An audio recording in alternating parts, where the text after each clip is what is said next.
The Central Bank Governor, Godwin Emefiele, making his presentation and a few comments after that. Let's unveiling this roadmap for the next 5 years, 2019 through to 2024. Let's put some perspectives into some of the things we've heard, the highlights of it, with Robert Omotunde, who is the head of research at Afrinvest, with us here at our global headquarters studios.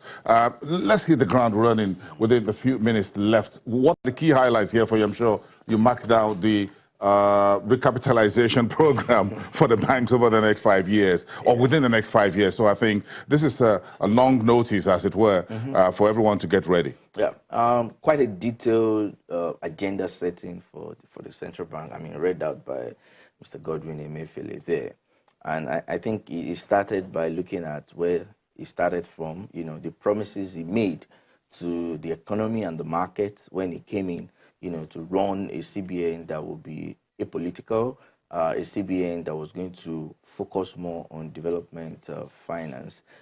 He also reeled out some of the challenges he faced. I think as soon as he came in, oil prices started tanking, and I think he forgot his development finance agenda for a while to stabilize the FX, the exchange market, exchange rate and FX price reserves. stability. Of course, we should be the primary objective of any serious-minded central bank. But moving forward, he has reeled out some of the points, which I can just, I can summarize them in about 4 points. He mentioned points around monetary policy management.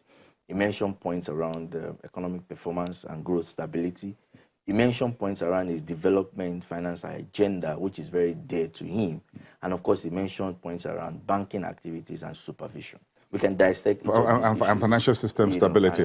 So under the financial system stability and all that is the recapitalization program and the new lending a program or framework for consumer credit in Nigeria. Absolutely. So we can go to shops and have some credit, and we don't have to pay cash. Without mentioning names, you can go to shopping malls, you can go to your your car dealer without putting the entire cash for a new car or for a second-hand vehicles. You can have credit. A credit system that allows the economy. Development across the world. I mean, countries run on credits. When there's efficient credit system, it helps to grow your economy. And to the extent that the Nigerian economy is not focused around that, the impact on growth will be sort of minuscule. If we continue to run a cash and carry economy. Because it limits your growth, really, if everything is cash and carry. Absolutely. There are people that would not, demand certain products because they cannot afford them. And cash, what's called cash down. Exactly, and they can afford to save to get those things. But, I mean, there's a credit system, you could think through, things you would have ordinarily done if, there was an efficient credit system. And I mean, after you are done paying, it belongs to you and you grow. I agree with you. If you look at our informal market, informal economy, and I think this is one area I'm just thinking of my head where it could happen. For example, if you run a cold room for fish and things and poultry and what have you, and you need to change your freezer, for example, you don't have the cash down to pay 300, 500,000 to buy a new one. But it's a credit system. You could go to any of the retailers, purchase a new one on credit, part payment, and you can just keep on doing business. A few of those exist already, but to the extent that we have structural vulnerabilities in the system, again, a credit bureau to help you. You can't create credits when you're not sure of recovery. So the few that exist are benchmarked on salaries. So those who earn, salaries, some of them are guaranteed by the HR to ensure that this. But for folks who are not doing salaries and who can really go to the banks for what you call a forward credit to the commercial banks, you just go straight to the vendor. And you pay cash. Yes, you pay cash, because if you don't, there are no other means. The vendor wants to ensure that you're going to pay back. And those are some of the issues. Under the DFIs, you think we've heard a few things talk about a double-digit economic growth or GDP, bring the inflation to single-digit, diversify the economy, get youth into the credit program for their creativity. If I know how to play guitar or whatever, I could just.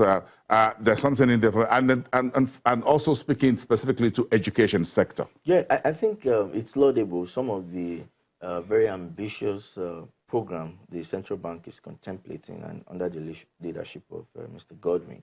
But again, it is important for us to stress that primarily the objective of the central bank is to maintain price and exchange rate stability. And to that extent, you know, I perceive that there are a lot of distractions to the central bank as we speak because of its bold effort of, you know, making some intervention.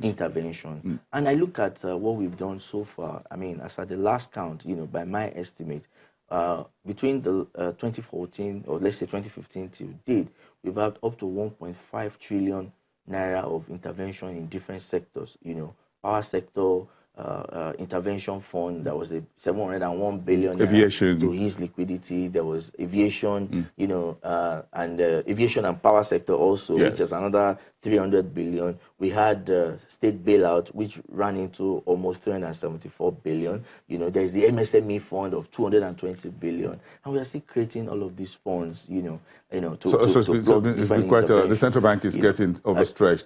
Perhaps that's why the governor says, Emefiele says they will have to this time they have to work with other MDAs, ministries and departments to make sure things work. I believe they need to lift a lot of things from the fiscal side. I believe that the central bank needs to work more with the fiscal authority, you know, to put some of these things in place so that on the fiscal side, yes, on the fiscal side, and relieve the central bank again. And let our policies be clear cut. I'm not quite sure I got what the governor was talking about, running after those items that are ineligible for FX.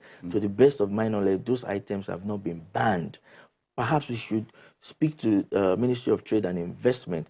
If you want to ban these items, let there be a proper policy stating that you are not allowed to import rice into Nigeria, for example. To the best of my knowledge, those items are only not eligible for FX. I mean, those are some of the issues, policy things that we need to. You guys have the whole day today, tomorrow, and all of that to continue this. Thank you so much for raising the curtain on this. Robert Omotunde, Head of Research at Afrinvest. But let's touch in with Juliana Olayinka from our London studios. Juliana will be talking to us very briefly. Is trying to unpack the May retail numbers of the UK. It's a blowing in the wind, and of course it's a very busy week for Juliana as well in London with the Bloomberg Emerging and Frontier Markets Forum. Bring us up to speed, Juliana. A big day for our central bank here. What is big on your agenda this week?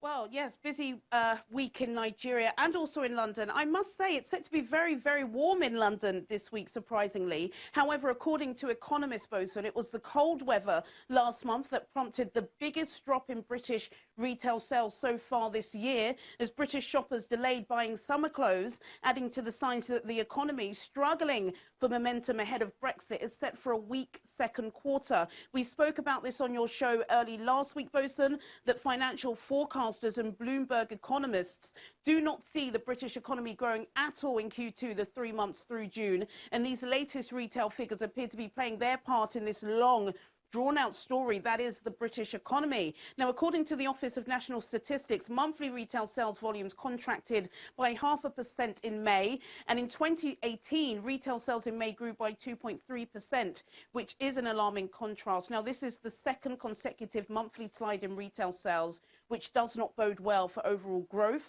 So far, sterling and the British government bonds haven't shown any reaction to this retail sales data. The FTSE 100 got off to a better start than expected, opening 20 points higher, taking its cue from Asian markets. It's currently trading flat right now.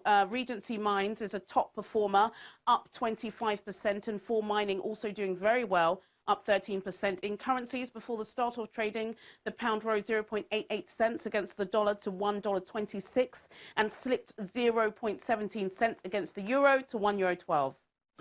Okay, you got a very busy week ahead of you, Juliana. So let's allow you to get on with that. I'm sure you'll spend some time for us in the afternoon, an afternoon show, to bring us up to speed. Juliana Olayinka from our London studios. And as she spoke about the London market, the Nigerian market is also starting off today, about 0.1% on the NSE Offshore Index as we speak. The early hours. Have a great day, everyone. Have a busy week ahead. We'll get back to you tomorrow, same time.